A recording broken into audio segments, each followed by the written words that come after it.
you've been in line for multiple sanctioning bodies, seeing that, Spence and Crawford are fighting to become undisputed, and there's a rematch clause. Have you thought about like what happens at that point? Are you going to have a few more fights until you get your shot? Like, have you had any sort of thoughts or indication about how that's all going to shake out? I've had thoughts. Any indications? No, we don't really know what's gonna go on. There's just so many ops. There's just so many ways that it could play out. There's a rematch clause. What if they don't? I don't know. What if it's a freaking draw? And then they fight again, and then they fight They again fight just to again, see yeah, who three really fight. won. So we don't know, man. That's just how boxing is. So what if we get another Pacquiao Marquez, like fuck another 4 or 5 fights? Like we just don't know.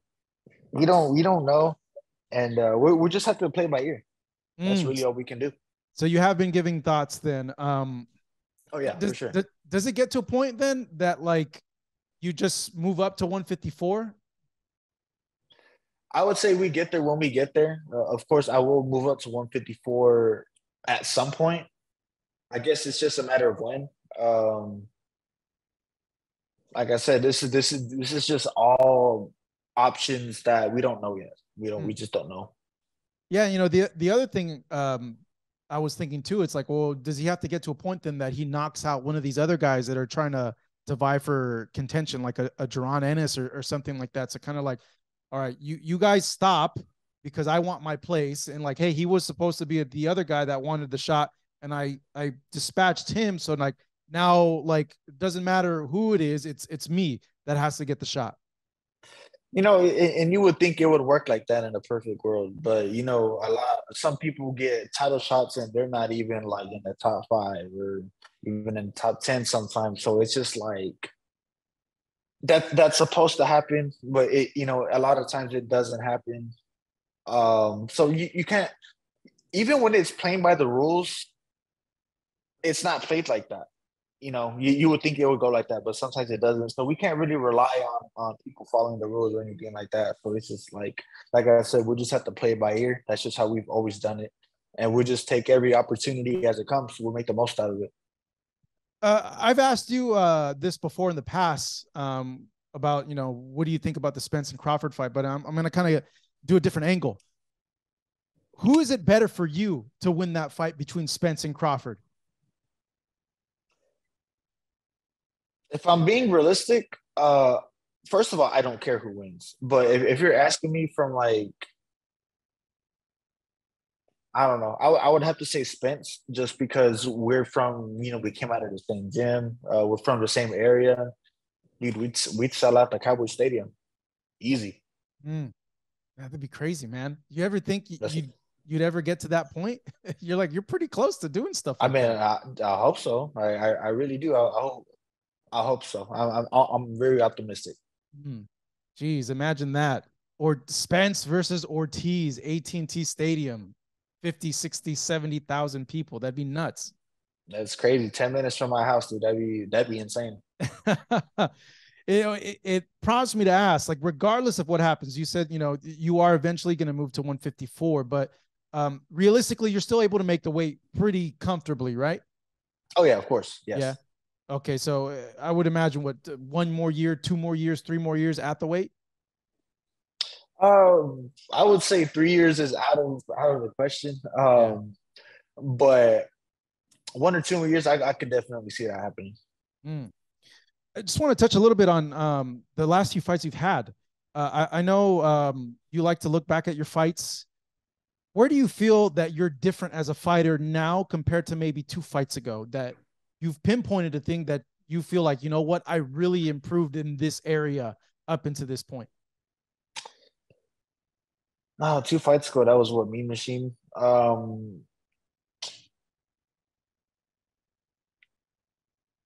That's kind of a hard one.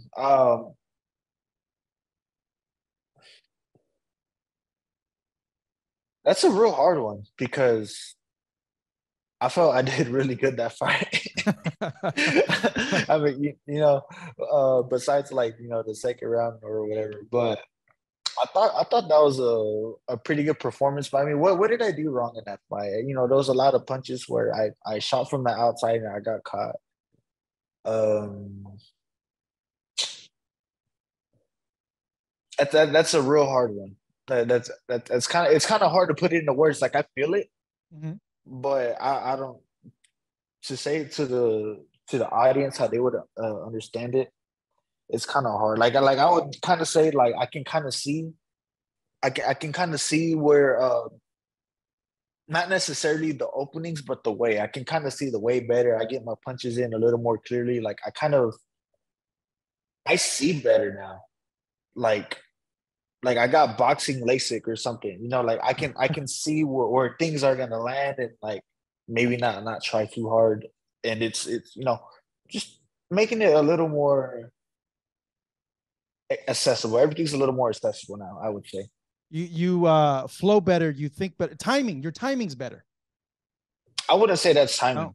Mm. No, it's not a timing thing. It's just recognizing. I guess Like recognizing would be the word. awareness, your ring awareness. Awareness. There you go. Yeah, yeah. Go ahead. It's kind of a hard thing to Yeah. just to put into words. There's a specific word for a specific way to say it, but I think awareness is as close to you'll get. I don't feel any pressure at all, and it's pre- I don't think I felt pressure at all. Maybe except for like I think I had more pressure in my driving test than any of my boxing fights. I swear to God. That I think that's like one of really the only few times I felt pressure because I was like, fuck, I just learned parallel parking. Like Oh my god. what I thought was parallel parking, bro. I was practicing it for like 2 weeks or so. And I was doing it forward. I didn't know you had to do it backwards till like literally Wait, the wait, day wait. So before. And you I were was like, going in oh, forward like that? yeah, yeah. I No, mean, I was doing it no. by myself. I was doing it by Yeah. myself until I was just like, you know what? Let me look at a video. Yeah, I was Because gonna say you didn't bother to YouTube that. I did the day before, Yeah.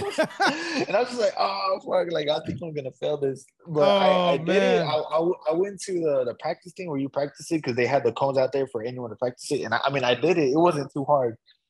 Granted, there was a lot of space, but I got it down. But I still felt the pressure, man. But back to boxing, I don't feel pressure like that. That's just like, okay, I was born to do this. This is what I'm made for. This is what I trained every day of my life for.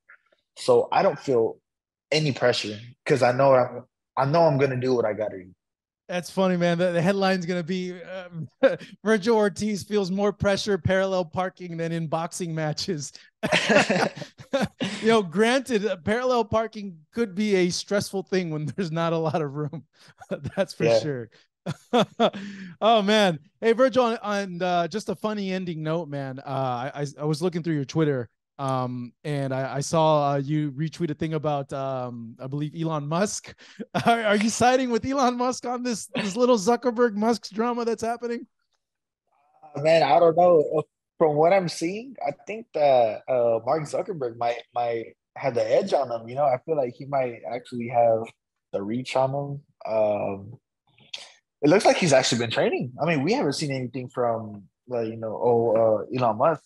I don't even think he's in fighting shape. So whoever gasses out first is gonna lose. Yeah, that if that fight happens, man, oh my god, that one, it'll be the biggest fight of all time, I think. But it's just crazy that like something like that would even happen.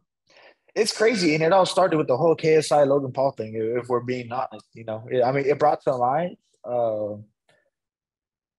It brought a lot of criticism as well. But I mean, like as long as people are taking an interest, if I look at it like this, bro, like when people have beef, you don't say, "Oh, let's settle it with a basketball game or a football game." No, let's fight. That's how people want to do it. So at the end of the day, it's who's gonna beat whose ass. And that's kind of gets the respect or whatever. But that I kind of take pride in boxing because of that. Because it's just like what, like at the end of the day, you want to see who's the better fighter. Yeah, man, that's how the noble way of settling beef is to duke it out inside either a ring or a cage, man.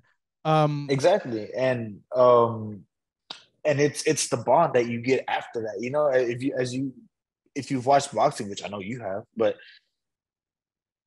you see fighters like, hey, like respect each other after that. Like, hey, we just duked it out. We just threw punches at each other, and now we're good, dude. Like that's amazing. If I've never fought one of my friends before, but I know a lot of people have become friends because they fought each other.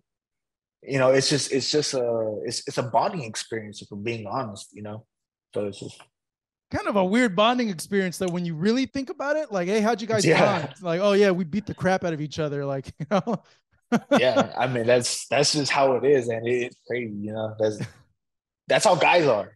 That's That's how true. guys are. That's how guys are.